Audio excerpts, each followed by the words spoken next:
The year is 1919. The world is still reeling from the devastation of the Great War, a conflict that has reshaped nations and altered the course of history. The Great War has ended, and the victors gather in Paris to determine the terms of peace.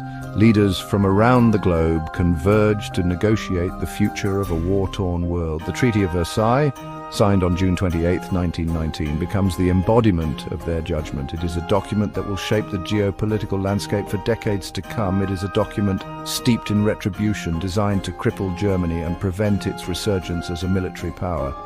The terms are harsh and unforgiving. Germany is stripped of its colonies, its territory dismembered, its military reduced. The once mighty empire is left vulnerable and humiliated. The once proud nation is forced to accept sole responsibility for the war, enshrined in the infamous Article 231, the War Guilt Clause. This clause is a bitter pill for Germany to swallow. This clause fuels a deep-seated resentment that will fester in the years to come.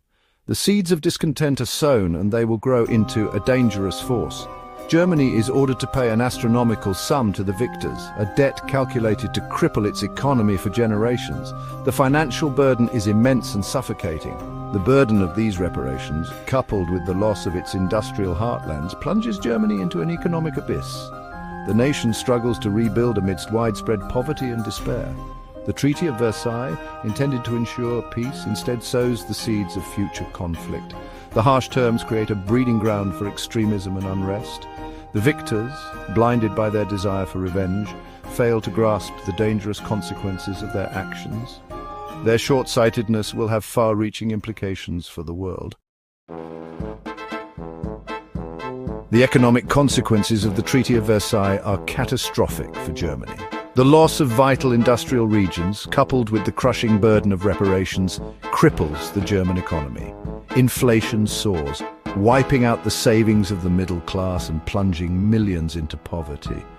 Unemployment skyrockets as factories lie idle and businesses collapse. The social fabric of German society begins to unravel as desperation and despair grip the nation. The Weimar Republic struggles to maintain order amidst the chaos. The psychological impact of this economic collapse creates fertile ground for extremist ideologies to take root. Germany, once a beacon of European progress, is now a nation teetering on the brink. The social and psychological impact of the Treaty of Versailles cuts deep into the German psyche. The War Guilt Clause is seen as a national humiliation. The harshness of the treaty, the loss of territory, the crippling reparations all feed into a narrative of victimhood. This potent mix of resentment, humiliation, and economic hardship creates a fertile breeding ground for extremist ideologies. The stage is set for the rise of a charismatic leader who can tap into the wellspring of anger and resentment. Amidst the economic and social turmoil, a new political force emerges, the Nazi Party. Led by Adolf Hitler, the Nazis offer a toxic brew of nationalism, racism, and anti-Semitism. Hitler's ideology taps into the deep well of resentment and humiliation that festers in Germany. He blames the Jews, communists, and liberals for Germany's defeat and economic woes. The Nazis exploit the economic crisis to their advantage, appealing to the unemployed and the disillusioned. They use violence and intimidation against their political opponents. The Weimar Republic, weakened by internal divisions and economic paralysis, proves unable to withstand the Nazi onslaught. In January 1933, Hitler is appointed Chancellor of Germany, marking the beginning of the end for German democracy. Once in power, Hitler moves quickly to consolidate his grip on Germany, wasting no time in transforming the political landscape. He dismantles democratic institutions, bans opposition parties, and establishes a totalitarian state. The Nazi regime uses propaganda and fear to control the populace. He rebuilds the German military in flagrant violation of the Treaty of Versailles and begins to pursue an aggressive foreign policy. This military expansion is a clear signal of his intentions. In 1936, Hitler remilitarizes the Rhineland, a demilitarized zone bordering France. This bold move goes unchallenged. The Western powers, hesitant to confront Hitler, do nothing. Their inaction is seen as a sign of weakness. Emboldened by their inaction, Hitler grows even bolder. His confidence swells as he realizes the lack of immediate consequences. In 1938, Hitler annexes Austria into the Third Reich. This event, known as the Anschluss, is a significant step in his expansionist agenda. The Anschluss is met with protests from the international community, but no concrete action is taken. The world watches, but remains passive. Later that year, Hitler sets his sights on the Sudetenland, a region of Czechoslovakia with a large German-speaking population. His ambitions are clear. The Western powers agree to Hitler's demands at the Munich conference in a desperate attempt to avert another war. This policy of appeasement is controversial. The policy of appeasement only serves to embolden Hitler, further fueling his ambitions for conquest. His aggressive moves set the stage for the coming conflict.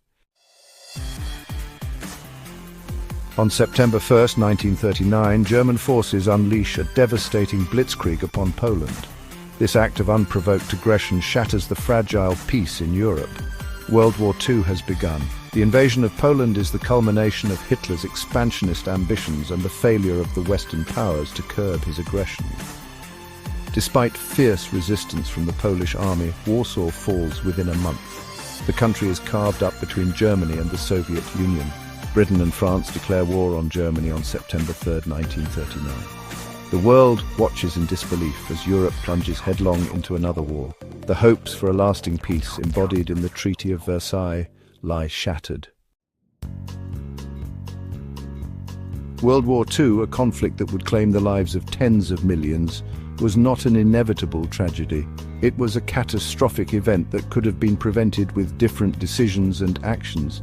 It was the culmination of a series of interconnected events, many of which can be traced back to the flawed peace that followed World War I.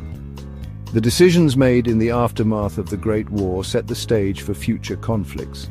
The Treaty of Versailles, while understandable in its desire to punish Germany, failed to address the underlying causes of the conflict. Instead of fostering lasting peace, it sowed the seeds of future discord. The harsh terms imposed on Germany created a climate of anger and resentment that extremist ideologies like Nazism were able to exploit. This resentment festered and grew, leading to the rise of Adolf Hitler and the Nazi Party. The failure of the Western powers to enforce the treaty's provisions and their subsequent policy of appeasement only emboldened Hitler. This lack of decisive action allowed him to pursue his aggressive expansionist policies unchecked. The legacy of the Treaty of Versailles is a cautionary tale about the perils of seeking retribution over reconciliation. It reminds us that peace built on punishment rather than understanding is often fragile.